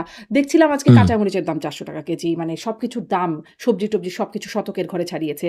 গ্যাস সংকটে শিল্প উৎপাদন শূন্যের কোটায়। আজকেই খবর দেখছিলাম যে এই হচ্ছে অবস্থা। মানে কাজের কাজটাও কি হচ্ছে? আবার ধরেন রাস্তাঘাটেও এরকম আ মারপিট হচ্ছে, পুলিশ দাঁড়িয়ে দেখছে, বিরোধী দল মার খাচ্ছে। হুম। মানে কাজের কাজটা হচ্ছে কি? আপনাকে দেখতে হবে যে মারামারি, গন্ডগোল, আইন শৃঙ্খলার যে উন্নতি সেটা কোন পর্যায়ে। আপনাকে দেখতে হবে গত ২ বছরে কয়টা মব হয়েছে, আর গত ৫ মাসে কয়টা মব হয়েছে। নাই হয়ে গেছে আমি বলছি না। আমি ২ বছরের হিসাব বলছি। আমি আওয়ামী লীগের আমলের পুরাটা আপনাদের বাতিলের হুম, খাতায় রাখছি। সো আমি কম্পেয়ার করছি না। আমরা তো ভালোর প্রত্যাশায়, বৈষম্যহীনের প্রত্যাশায় যে ৫ তারিখে চলা। সেখানে দেখতে হবে অন্তর্বর্তী সরকারের তুলনায় কতখানি আগা। আপনি বলছেন কাজের কাজ কি? আমি যখন আপনার সাথে কথা বলছি তখন কিছুক্ষণ আগে এখনো হয়তো তিনি ঢাকা উত্তরের প্রশাসকের কে নিয়ে তার গাড়িতে করে ঘুরতেছেন, তিনি যে না সিটি কর্পোরেশনের কাজ কাম নিজে দেখার জন্য। ৬টা পর্যন্ত তার ডিউটি শেষ, এখন তার পরিবারের সাথে সময় দেওয়ার কথা। কিন্তু আমি একটু আগেই ছবি দেখলাম যে তিনি উত্তরের প্রশাসককে ডাকছেন, তার গাড়ির পাশে বসিয়ে তিনি ঢাকা শহর ঘুরে দেখতেছেন কোথায়। ছোট্ট একটা এক্সাম্পল দেই, আপনি এটি অন্যান্য দেখবেন। কালবেলা একটা রিপোর্ট করেছিল একটা মেয়ে ম্যানহোলের ঢাকনার মধ্যে বসে, সে বলছে যে এখানে যে কেউ একটা বাচ্চা পড়ে মরে যেতে পারে এবং এটার কোনো ব্যবস্থা হচ্ছে না। পরদিন ওই মেয়ে আবার গেছেন ওই জায়গায়, যে বলছে আমি রিপোর্ট করার ২৪ ঘন্টার মধ্যে এখানে ঢাকনা তৈরি হয়ে গিয়েছে। একটা এক্সাম্পল দিলাম যে কাজ হচ্ছে না বলে ব্রড সেন্সে আপনি সমালোচনা করতে পারেন, কিন্তু যেটা হচ্ছে সেটাও আপনাকে আয়ত্তে নিতে হবে যে না, গভর্নমেন্টস ভিজিলেন্সটা মারাত্মক অ্যাক্টিভ। কোথাও কোনো অসঙ্গতি দেখলে তারা অ্যাড্রেস করার চেষ্টা করছে, এটা আমার ধারণা। আমি বলছি অনেকগুলো সংকট আছে। এই যে জ্বালানি সংকট হঠাৎ করে উদয় হচ্ছে, আপনি যুক্তরাষ্ট্রে আছেন, কত ডলার করে আপনি গ্যালনের তেল কিনেন, যেটা 5 মাস আগে কত ডলার অনেক আপনি বেড়েছে। ক্যালিফোর্নিয়াতে আছেন তো, সম্ভবত ক্যালিফোর্নিয়া অথবা সিয়াটলে আছেন। আমি নিউ ইয়র্কের কথা বলছি, আমি $2.70 দিয়ে 3 লিটার অর্থাৎ 1 গ্যালন গ্যাস কিনতাম। আমি গত 2 মাসে কোনোদিন $4.80 নিচে পাই নাই, অর্থাৎ ডাবল। তো বাংলাদেশেও তো এইটা এমন না যে কাতার চাইলাম আর আমাকে এলএনজি দিল, তাই না? কাতার বলেই দিয়েছে যে আমরা কয়েকটা দেশকে দিতেই পারবো না। এমনকি যদি তারা আজকেও প্রোডাকশন শুরু করে, অর্থাৎ কোনো যদি নতুন হামলা নাও হয়, তবুও তাদের আগের প্রোডাকশনে ফিরতে 6 বছর সময় লাগবে। তো যুক্তরাষ্ট্রের মতো মহা ক্ষমতাধর দেশ, তারা গ্যাস পাচ্ছে না, তাদের ফুয়েলের ক্রাইসিস, মানুষের না বিশ্বাস উঠছে।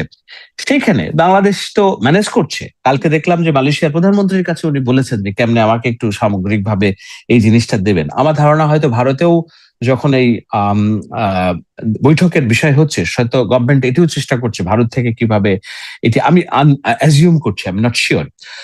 উনি বসে আছেন এটি বলার, আমি মনে হয় না এটা বলার তার প্রতি ইনজাস্টিস হবে বলে আমার মনে হয়। তবে আমাদের চাওয়া তো অনেক। আমরা যখন একজন রাষ্ট্রপ্রধান নির্বাচন করি, সরকার প্রধান, আমরা মনে করি যে একটা সুপারম্যান আমাদের নির্বাচন করছি এবং আমাদের সব সমস্যার সমাধান করে দিবেন।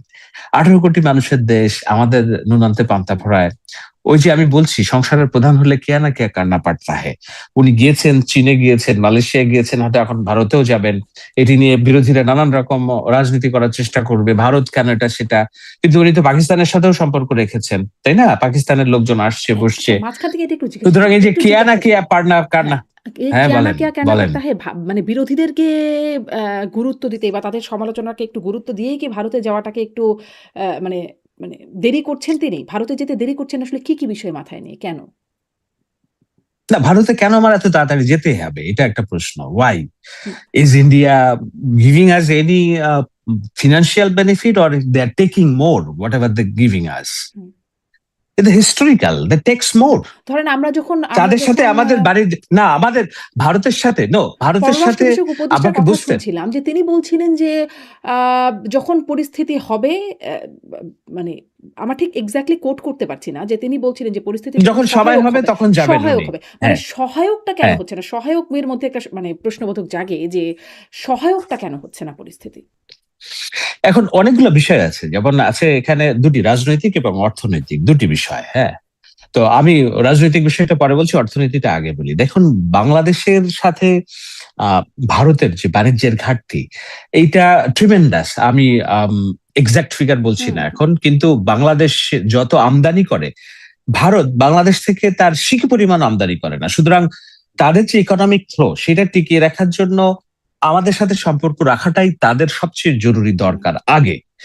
আপনি ওই কুচবিহার, তারপরে কলকাতার যে ব্যবসায়ীরা, তাদের যে খুশি, বাংলাদেশ ভিসা উন্মুক্ত করেছে, এখন টুরিস্টরা যেতে পারবে, ওদের খুশি কতখানি আপনি দেখে বুঝবেন হুম, যে না, how much they dependent on our people. সুতরাং বাংলাদেশের সাথে ভারতের সম্পর্ক উন্নয়নের যে বিষয়টা আমি দেখি, যদি অর্থনৈতিক ভাবে দেখেন, এটা নট বাংলাদেশের প্রায়োরিটি, এটা ভারতের প্রায়োরিটি যে বাংলাদেশের সাথে তারা সম্পর্ক স্বাভাবিক করবে। এখন আমরা কি আনি ভারত থেকে? আমি ছোটবেলায় দেখতাম যে ভারত থেকে সিংহভাগ পণ্য আসতো, এখন ভারত থেকে সিংহভাগ পণ্য আসে না। আমার গমটাও আসে এখন ব্রাজিল, আর্জেন্টিনা থেকে। আমার যে মাছ, চাল, এগুলো মায়ানমার হয়ে, থাইল্যান্ড হয়ে অনেকগুলো আমাদের আউটসোর্সিং জায়গা তৈরি হয়েছে। তবুও কি আমরা ভারতের উপর নির্ভরশীল না? আমাদের আমদানির ক্ষেত্রে অবশ্যই আমরা নির্ভরশীল। অনেক কিছুই আমাদের আনতে হয়। যদি এই ফ্লোটা বন্ধ করে দেওয়া হয়, আমাদের ইন্টারনাল অস্থিরতা তৈরি হবে। কিন্তু এগেইন আমি বারবার বলছি, ভারতের সাথে সম্পর্ক উন্নয়নের জন্য আমাদের যতটা তাগিদ, ভারতের তাগিদ তার চেয়েও বেশি। এটা হলো রাজনৈতিক, অর্থনৈতিক। আর রাজনৈতিক তাগিদ যেটা, সেটা হলো যে ভারতের মাটিতে বাংলাদেশের জুলাই অভ্যুত্থানে জেনজির মুভমেন্টে ক্ষমতাচ্যুত একজন মানুষকে তারা আশ্রয় দিয়েছে, সেইটার একটা সম্পর্কের টানাপোড়েন বাংলাদেশের সরকারের সাথে আছে। সেটা এক্স প্রাইম মিনিস্টারের মুখের কথাতেও আপনি বুঝবেন হুম, যে বারবার ধর্ণা দিচ্ছে যেন আমাকে ফেরত নেওয়া হয়। ঠিক আছে, আমি যাব। হুম, তো এই চাওয়া পাওয়ার বিষয়গুলো আছে ভারতের সাথে। এখন বাংলাদেশের চাওয়া কি? বাংলাদেশের চাওয়া ইদার শেখ হাসিনাকে তারা বন্দি প্রত্যাপন চুক্তি মেনে নিয়ে তারা ফেরত দিবে, অথবা আম, রাজনৈতিক যেটার কথা বলছি, অথবা বাংলাদেশের ইন্টারনাল পলিটিক্সে তারা শেখ হাসিনাকে ইনজেক্ট করা, অর্থাৎ আওয়ামী লীগকে ইনজেক্ট করা রাজনীতিতে তারা করবে না। বিনিময়ে বাংলাদেশ, এটা হচ্ছে বাংলাদেশের চাওয়া। ওই যে ভারত যে চায় বাংলাদেশের সাথে বিজনেস করতে, আর বাংলাদেশ চায় যে আমার পলিটিক্যাল বিষয়ে তুমি ইন্টারফেয়ার করবো না। I have people, I have economic source otherwise. আমার চীন আছে, যুক্তরাষ্ট্র আছে, আমার আরব দেশগুলো আছে, আমি বিজনেস করবো এখান থেকে, আমার মানি মেক করবো এখান থেকে। তুমি যেহেতু আমার কাছ থেকে মানি মেক করবা, সো আমার ইন্টারনাল রাজনীতিতে তুমি হস্তক্ষেপ করবো না। আমার বোঝানোর চেষ্টা করছি যে এই যে পরিস্থিতি সহায়ক বলতে যেটা সরকার বোঝাচ্ছে, হয়তো এইসব বিষয়গুলো এখানে অন্তর্ভুক্ত। সেই জায়গাগুলো কতখানি জট ছড়াবে সেটি নিশ্চিত হয়েই হয়তো তারেক রহমান যেতে চাচ্ছেন।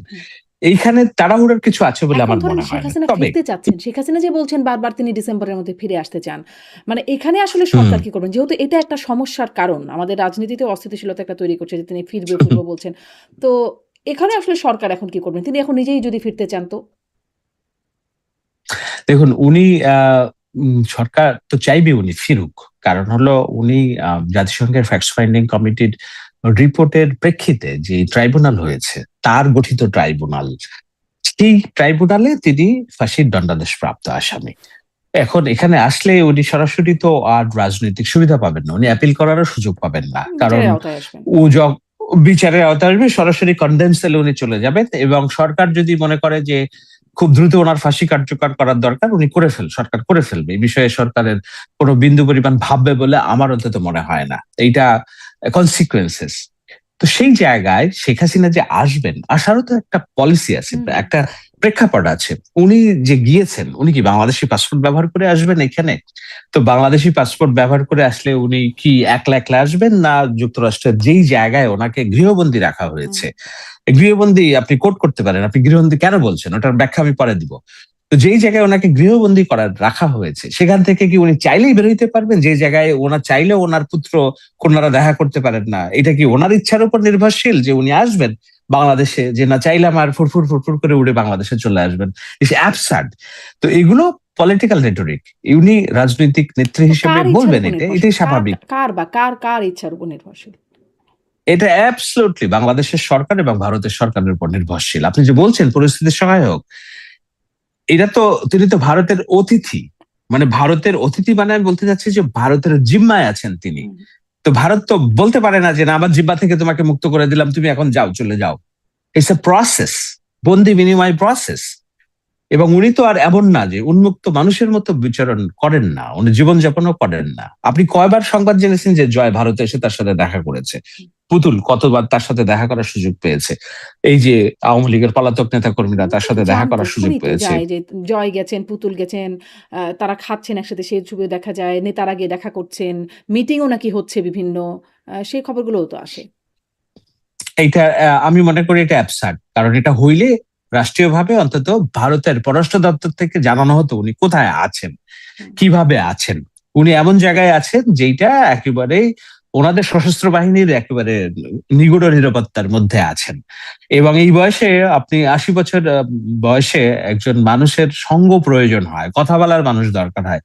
নাই বলেই তো আপনি দেখবেন যে উনি হচ্ছে ওই এটাকে কি বলে, গোপালগঞ্জের টুঙ্গিপাড়ার 7 নাম্বার ইউনিয়নের 14 নাম্বার যে যুবলীগের কর্মী, তার সাথে ফোনে কথা বলে গল্প করেন, কারণ বৃদ্ধ মানুষের কথা বলার প্রয়োজন হয়, কথা না বললে তারা বাঁচেন না।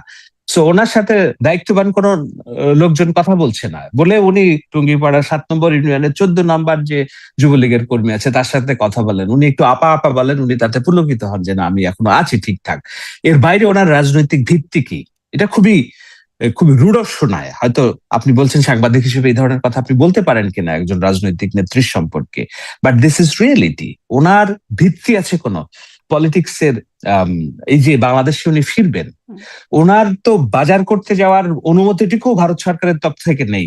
উনি বাংলাদেশে ফিরবেন কিভাবে? এবং বাংলাদেশে ফিরতে গেলে এই ভারত সরকারকেই এবার বাংলাদেশে যোগাযোগ করতে হবে যে আমরা এরকম, বাংলাদেশের একজন সাবেক প্রধান আছেন, উনি ফিরবেন, এই প্রসেস, ডিপ্লোম্যাটিক প্রসেসটা ওপেন করতে হবে। তো সেটাও তো একটা সহায়ক পরিস্থিতির একটা পার্ট, তাই না? আমার সেন্সে, পলিটিক্যাল সেন্সে এটা বলে। আপনার সেন্সে যদি ভিন্ন কথা কোনো কিছু বলে, আপনি আমাকে জানাতে পারেন যে উনি চাইলেই একটা প্লেন ধরে চলে আসতে পারেন বাংলাদেশে। মানে আমি এখানে এটাই বুঝতে চেষ্টা করছি যে বাংলাদেশ সরকারের পক্ষ থেকে কি করার আছে? তিনি তো বলছেন যে আত্মসমর্পণ তিনি এখন করতে চান। তো সেটা যদি তিনি করতে চান তাহলে তো প্রক্রিয়াটা একটু সহজই হবার কথা। যেহেতু তার পক্ষ থেকে খুব আ মানে রেজিস্ট্যান্স নাই। এখন এইটা কি উনি সত্যিই আত্মসমর্পণ করতে চান কিনা? যদি সত চান তাহলে তো হ্যাঁ। ওইভাবে পলিটিক্যালি নিশ্চয়ই তিনি যোগাযোগ করবেন সরকারের সাথে। আর যদি, আমি তো ওনার এটাও কথা শুনেছি যে যাবো, আচ্ছা ঠিক আছে, ওরা তো আমাকে প্লেন এখানে পাঠাইছে, তার একটা প্লেন পাঠাক, আমি আসবো। হুম, মানে আপনি শুনছেন কিনা আমি হ্যাঁ, আমি জানি না, শুনছি। এই ধরনের একটা, হ্যাঁ। তো তার মানে কি, তার ভিতরে এই হ্যালুসিনেশন আছে যে তিনি যদি ডিটারমাইন্ড বাংলাদেশে আসবেন তাহলে হয়তো স্পেসিফিক বলতেন যে আমি, yes, I am the x prime minister of Bangladesh, I have all the rights to get back to my own country, I urge the government, যারা এখন বর্তমানে আছে জনগণের নির্বাচিত, তাদের পররাষ্ট্র দপ্তর এই ভারতের পররাষ্ট্র দপ্তরের সাথে এমন কোন ডায়ালগের চ্যানেল ওপেন করুক যে চ্যানেল দিয়ে আমি বাংলাদেশে ফিরবো এবং আমি আত্মসমর্পণ করব, আমি জেলে যাব, আমি ফাঁসিতে ঝুলবো। এইটা একটা সলিড ওয়ে। আর তিনি এই যে হুঙ্কার দিচ্ছেন, আবার বলছেন যে আচ্ছা ঠিক আছে, আমি তো প্লেনে করে আসছি, তার একটা প্লেন পাঠাক, আমাকে নিয়ে যাক, এটা সেটা।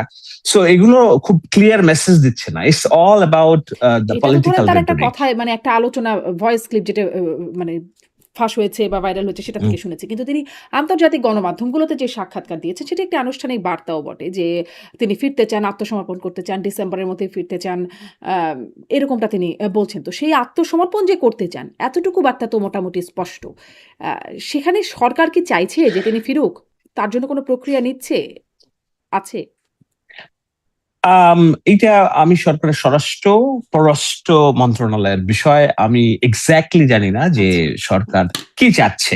কিন্তু উনি যদি এসে পড়ে যদি গো ধরেন ভারত সরকারের সাথে যে না, আমি এই দেশে আর থাকবো না, আমি বাংলাদেশে যাব, তখন ভারতীয় সরকারের পররাষ্ট্র মন্ত্রণালয় বাংলাদেশের পররাষ্ট্র মন্ত্রণালয়ে যোগাযোগ করবে যে আপনাদের দেশের একজন ক্ষমতাচ্যুত প্রধানমন্ত্রী এই দেশে যে আছেন, উনি দেশে ব্যাক করতে চান, এখন আমরাও আপারও ওনাকে এই জায়গায় রাখতে, সো আপনারা এই প্রসেসটা ওপেন করেন। তখন বাংলাদেশ হয়তো শর্ত দিবে যে ঠিক আছে, আমরা তাকে ফেরত নিব, কিন্তু তার বিচার প্রক্রিয়া নিয়ে তোমরা নাক গলাবা না, এইটা আমরা will deal with the international community, কিন্তু তোমরা এখন নাক তো নাক গলাবা না। গলাচ্ছে বিভিন্ন। সো ধরেন ভারতের কথা বাদই দিলাম।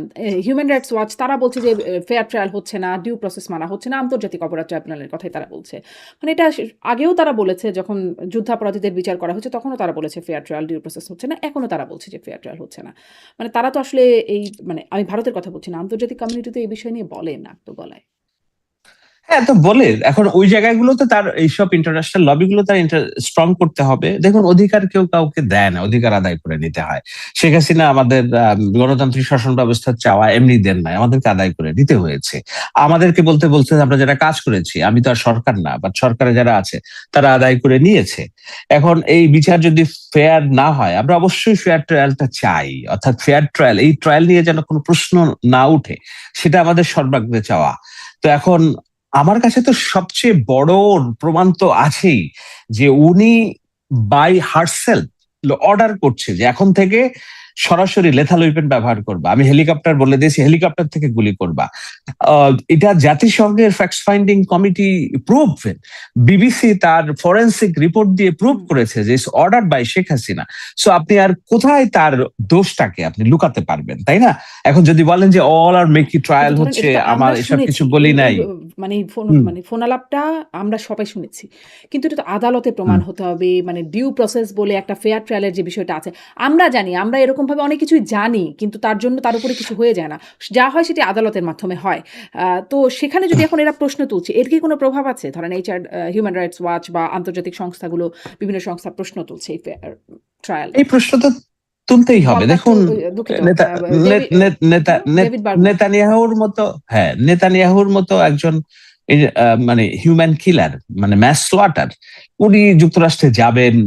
যুক্তরাষ্ট্রের নিউ ইয়র্কের মেয়র বলছে যে হি শুড বি অ্যারেস্টেড, আমার এই পাওয়ার নাই তাকে অ্যারেস্ট করার। তো এখন পাওয়ার নাই, কিন্তু তার মুখটা তো তিনি চালু রেখেছেন, এই যে বয়ান তৈরি করা, ন্যারেটিভ তৈরি করা এবং সোশ্যাল প্রেসার তৈরি করা।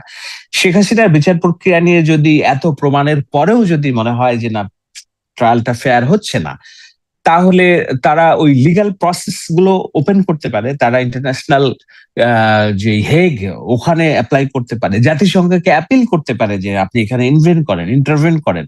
তো জাতিসংঘের কাছে তারা যেটা আবেদন করেছে, জাতিসংঘ তো সেটা ডিনাই করেছে আমি যতদূর জানি।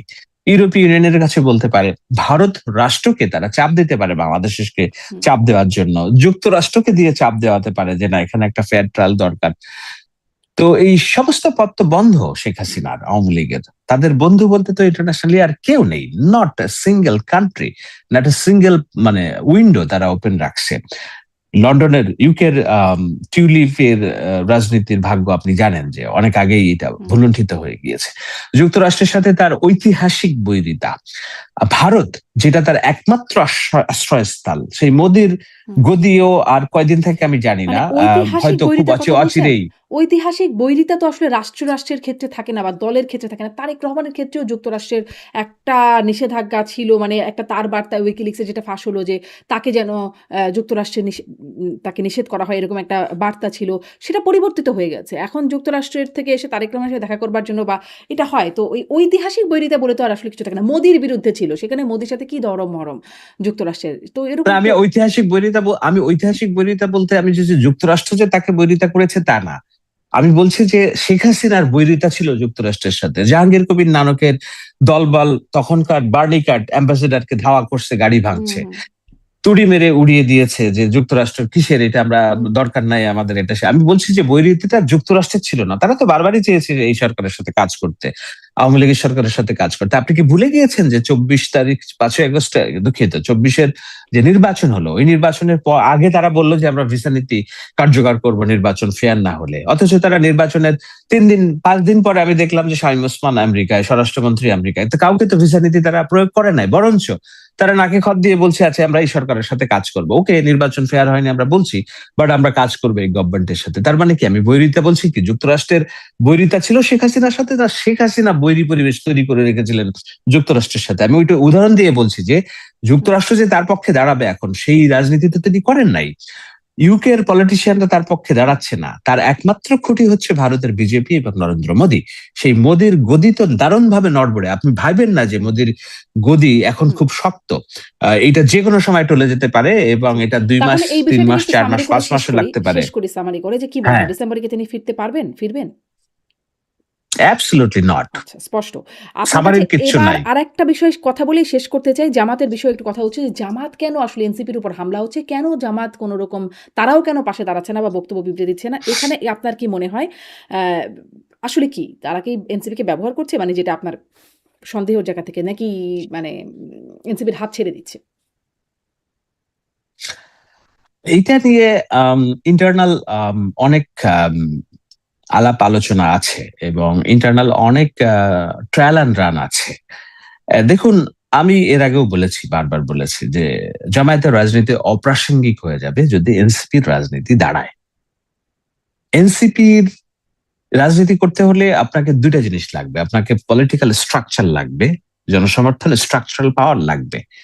আর একটা হলো ফেস লাগবে, পলিটিক্স এর ফেস লাগে। হ্যাঁ, কারণ আওয়ামী লীগ আমরা বলি ফেস, শেখ হাসিনা, আহমু, তোফায়েল, রাজ্জাক, নানান ফেস। বিএনপি যদি বলেন মির্জা ফখরুল, তারেক রহমান, সালাউদ্দিন আহমেদ, আমির খুশরু মাহমুদ, ফেস। জামাতের কোনো ফেস তো নাই। আপনি যদি দেখেন ডক্টর শফিকুর রহমানের বাইরে আর যে ফেস গুলো আছে, Amir Hamza, do you think is a credible face, is a prestigious face for Jamaat Islam politics?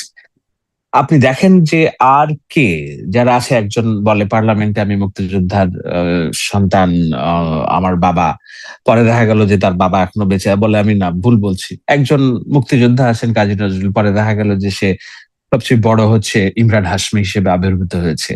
তো they don't have any face to do politics, but they have the political infrastructure, base, social, কি বলে, থানা, পাড়ায়, মহল্লায় তাদের পলিটিক্যাল স্ট্রাকচার আছে। অন্যদিকে এনসিপির they have faces, Hannan Masud, Hasnat, Nahid, Sarjis, Dilshana Parul, আমি আরো অনেক নাম দিতে পারি। দে হ্যাভ ফেসেস এবং এই কয়েকদিনের পার্লামেন্টে দে হ্যাভ শোন দেয়ার এক্সপার্টি যে তারা অ্যাটলিস্ট কথা বলতে পারে। কিন্তু they don't have the political structure, তাদের কোনো বেজ নাই। সো এনসিপির দরকার হচ্ছে জামায়াতের পলিটিক্যাল স্ট্রাকচারকে গ্রাব করা। করতে যদি পারে, আদর্শগত ভাবে জামাত আর এনসিপি কোনো হুম। আলাদা না, দে আর দ্য সেম, কি বলে, এই এক গাছের পাতা, তাই না? এদের প্রত্যেকেরই জামাত শিবিরের রাজনীতির ফ্যামিলিগত ব্যাকগ্রাউন্ড আছে। সো এনসিপি যদি স্ট্রং ট্রেস হিসেবে আবির্ভূত হয় জামাতের স্ট্রাকচারাল পাওয়ারটা নিয়ে, তাহলে জামাতের রাজনীতি অপ্রাসঙ্গিক। এখন জামাত কি চায় কিনা তাদের 54 বছরের রাজনীতি বাংলাদেশে, আর বাংলাদেশের বাইরে তাদের আরো 100 বছরের ইতিহাস, তারা চায় কিনা বাংলাদেশের মাটি থেকে তাদের রাজনীতি নাই হয়ে যাক, অপ্রাসঙ্গিক হয়ে যাক? তারা তো চাইবেই যে এনসিপি কে তাকে বঞ্চয় বানায় রাখতে, আর এনসিপিও চাইবে জামাতের স্ট্রাকচারাল পাওয়ারকে গ্রাব করে তাদের রাজনীতিকে দাঁড় করাতে। কারণ তারা যদি না দাঁড়ায়, তাহলে তারেক রহমানের লিডারশিপের বাংলাদেশে আগামী 3-4টে নির্বাচনেও বিরোধী কিন্তু কোনো আবার পক্ষ একজন আরেকজনকে ক্ষমতা আসবে। ব্যবহারের এই কথা জন্য আমি বলছেন, শেষ তারাই করি তো আমি তারা। শেষ আপনি করি তো একটু আগে বললেন আমি যে শেষ করি হুম, আমি বলছি, আমি শেষ করি। সেই জন্য এই যে ইন্টারনাল যে পাওয়ার প্র্যাকটিস, পাওয়ার স্ট্রাগল যেটাকে আমরা বলি, সেটা চলমান আছে। সেই জায়গায় কে কার পক্ষে খেলছে, কে কাকে উঠানোর চেষ্টা করছে, নামানোর চেষ্টা করছে, নাহলে তো আমরা দেখতাম যে এনসিপি মার খাচ্ছে, জামাত একটা বিবৃতি দিয়ে হুম, দিয়ে বসতো, তারা দেয় নাই। আবার এই যে কালকে মার খাওয়ার পর আজকে যে জনসমুদ্রের মতো তারা বলছে যে আমাদের, এটা সবই জামাত শিবিরের কর্মীরা জয়েন করে, অর্থাৎ জামাত তাদের সব ইন্টারনাল ফোর্স ডিপ্লয় করে দিয়েছে এনসিপির সমাবেশে। এত যদি মানুষ হতো, তাহলে গত 15-20 দিন ধরে তারা যে সমাবেশ করতেছে, মানুষ হয় না কেন, তাই না? 240-50 থেকে 200 জনের বেশি মানুষ হয় না, আজকে কেন 20,000 মানুষ যোগ হলো? অর্থাৎ জামাত তাদের ফোর্স ডিপ্লয় করে দিছে। সো এই রাজনীতিটা আমরা বোঝার চেষ্টা করছি, এবং আমাদের বুঝতে আরো কিছুদিন সময় লাগবে যে কোথাকার পাশা, নট পাছা, আমি বলছি পাশা, হুম, হুম। কার পাশা গেল কার টেবিলে, এটা আমাদের একটু সময় লাগবে। আচ্ছা, এটা বুঝতে সময় লাগবে। এটাও একটু বোঝার চেষ্টা করি যে আপনি গাজী নজরুল ইসলামের কথা বললেন, তার ভিডিও ভাইরাল হলো। ইমরান হাশমি বলছেন তাকে। এরকম জামাতের অনেকের কথাই এখন উপরে, উপরে চলে আসছে। দেখলাম যে আ আ ধর্ষণ ও ভ্রূণ নষ্টের অভিযোগে যুব জামায়াত নেতার বিরুদ্ধে মামলা হয়েছে। আরেকজনকে দেখলাম যে পরকীয়ার অভিযোগে জামায়াত নেতাকে মারধরের খবর সেটি আসছে। মানে এইগুলোও কি কোনো একটা প্রয়াস কিনা? মানে তাদেরও, যেমন করে আপনি বলছিলেন যে একটা সময় তারেক রহমানের চরিত্র হননের চেষ্টা করা হয়েছে। এখানেও তো মানে সব দলেই তো কিছু না কিছু এরকম ঘটনা ঘটানোর মতো মানুষ থাকে। ভিডিও ভাইরাল হলে অনেকেরই অনেক সমস্যা হয়ে যাবে। কিন্তু এটা কি একটা সুচিন্তিত প্রচেষ্টা কিনা? হঠাৎ না, করে সব আমি এগুলো বেরোতে শুরু সুচিন্তিত করছে কেন? বলবো না। হুম, হঠাৎ করে বের হতে শুরু করছে কারণ ক্ষমতার গরমে আহ, একটু দিশেহারা হয়ে গিয়েছে জামাত। তারা কোনোদিন ভাবে নাই যে এই অপ্রত্যাশিত ফলাফল। দেখুন, 5 তারিখের পরে বাংলাদেশে অনেকের জন্য অনেক অবারিত সুযোগ তৈরি হয়েছে, কপাল খুলে গিয়েছে হুম, অনেক মানুষের, লক্ষ লক্ষ কোটি টাকার মালিক হয়েছে। হাসনাত সার্জিসের মতো আমি প্রায় নাবালক বলবো ছেলেমেয়েরা সংসদ সদস্য হচ্ছে। এটা তো বিয়ন্ড ইমাজিনেশন, রাইট? আমাদের কল্পনার বাইরে।